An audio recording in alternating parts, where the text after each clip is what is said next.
Hello everyone, I'm back today with another video recipe. We are making bakery style chewy dinner rolls today, and I hope you enjoy it. Here are all the ingredients that you will need to make this bun. If you are interested, then keep on watching, and also all the amounts and ingredients will be listed in the bottom bar. The first thing we will do is to activate the yeast. We can do that by adding a little bit of the sugar we measured earlier into the lukewarm milk and sprinkle in the yeast. After the active dry yeast is mixed in, you want to place the milk mixture in a warm place so the yeast can be activated. So I let it sit for about 5 minutes or so and it starts to bubble, and here is when you know that it's activated and it's ready to use. Now we can start build up our dough mixture. I like to put in my wet ingredients first, so like the milk, the yeast, and I like to crack in my egg and kind of stir it around and break up the yolk first. And just a friendly reminder that all my ingredients are in room temperature, like my eggs, the milk, and the butter I am using, just to make sure that everything is at the right temperature and at the same temperature, so when everything gets married together, it will combine nicely. So in that little bowl, I had sugar and salt together in the same bowl. So just add that in and stir it around. Now we can add in the bread flour and just dump it into the KitchenAid stand mixer, or if you are kneading by hand, either way you want. And then we can add in one optional ingredient. It is the dry milk powder. It will just add more flavor to the dough itself. So now we can attach the dough hook attachment to the stand mixer and just start this baby. If you are using a stand mixer, I like to start slow and gradually build up the speed so flour won't be flying everywhere around the house. And remember that butter that we measured out, we will add it once a dough ball is formed, and I will tell you when to add it.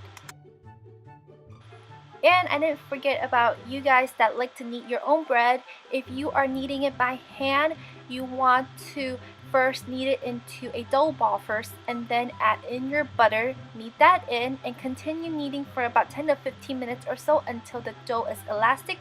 Then we can proceed to the next step. But if you are mixing by a stand mixer, the dough will start looking like this after about a couple minutes. You first want to knead it for about 5 minutes using a stand mixer until it forms a dough ball like what the screen is showing. And now you can add in your butter, but if you find your dough to be a little dry, feel free to add in about a tablespoon of water at a time and mix it in before you add in your butter.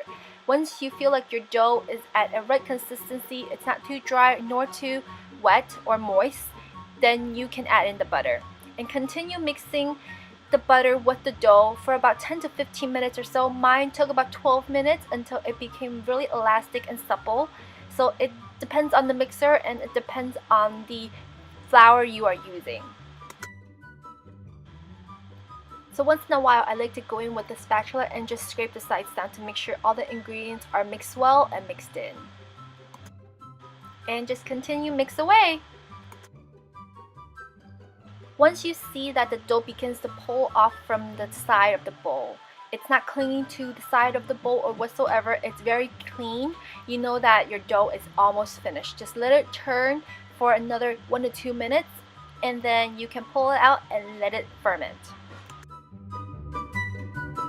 While the dough is still finishing up, I am going to grab a big Tupperware. You can use a glass container whatsoever, whichever you have handy, and just grease it with butter or oil. I'm using olive oil here. And then you can just grab the dough ball and form it into a dough ball, basically, and just dump it into the Tupperware that you are using. And make sure that you don't leave any bits of dough behind, because every bit is precious. We spend a lot of time and love onto it. To form the dough ball, I like to pull from the sides and just tug it onto the bottom and just keep on going onto all sides.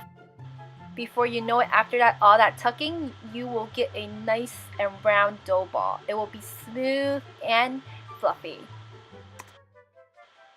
and you want to ferment the dough for about an hour or until it doubles in size. I like to put it in a warm place like the oven that's turned off so that it will keep it insulated. Cover the dough with a plastic wrap so it will keep it insulated and it will keep all the dust away from it. And I also like to put a towel on top of it too.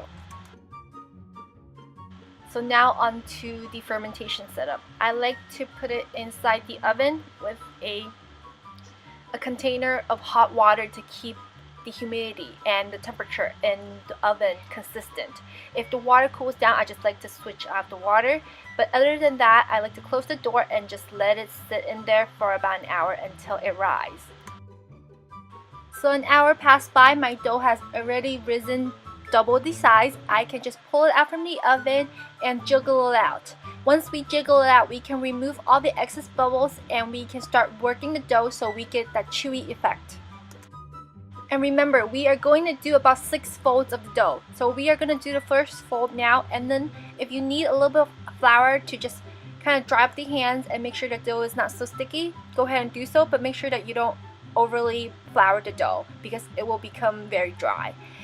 So I like to make it into a very long rectangle using a rolling pin first and then fold it into 3 folds. And then continue with this process for about 5 more times because we are going to make a total of 6 folds, and I'm probably going to repeat this a couple more times. So make it into a long rectangle and then fold it into like a book. As you work the dough more, you will feel that it will not feel as easy to work with as the beginning because the gluten has already tensed up. So if you feel that you can't roll it out anymore, feel free to let it rest for about 10 to 15 minutes, like in the middle of the turns. So if after my fold here, if I feel like I couldn't fold it anymore, then I'll just cover it with a plastic wrap and let it sit for 10-15 minutes and then roll it out again. Once the gluten is relaxed, it will be a lot easier to fold and roll it out. So remember, you are going to fold it for a total of 6 times, and then if it's hard to roll out, then remember to let it relax for about 10 to 15 minutes and then you can start rolling again. So after 6 roll out and folds, I'm going to cut the dough into 15 equal pieces. I'm just using a scale here for accuracy, but if you don't have one, no worries, just kind of guesstimate. And if you are going to use a 13 by 9 inch pan like what I'm going to be using, then make sure that you cut it out about 15 pieces. And if you are using a bigger or smaller pan, feel free to make adjustments according to your pan size. And once you have all your pieces cut out and you want to make sure that you form it into a little circle so we can make the shape later. So what I do is that how I made the big dough ball, I'm just going to tug in the ends and then just using my palm and make it into a circle using circular motions on the table. And cover all the little miniature dough balls using a plastic wrap and let it rest about 15 minutes. While they are resting, you want to grease the pan that you are using. So I'm just going to use some butter and just grease the pan generously. A caution here is that you want to make sure you grease it very generously because I don't think that I put enough. So my buns, after they baked, it kind of stuck a little, so I have a very difficult time trying to get them out. So do what I say, don't do what I do. Or you can line it with parchment, that's a better option. So we are going to make 15 miniature loaves. So how I do it is that I first make it into a very long rectangle and then fold it over and then roll that small rectangle out again. So once that rectangle is rolled out, I am just going to take the end and roll it in a little bit and then keep rolling inwards until I get a small miniature roll. And continue rolling out all the rolls, and then we are going to be almost there.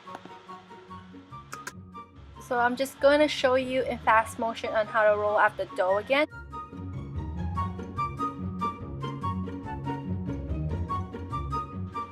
Once they are all done, you want to place them nicely onto the pan and then put it back in the oven to poof for another hour, or they double in size. And don't forget about the plastic wrap that covers on top. Once they are done poofing, they should look something like this. Don't worry, the cracks and holes will be covered later after they're done baking. Just lightly brush a light coating of egg wash onto the buns so after they are baked they can be very nice and golden brown.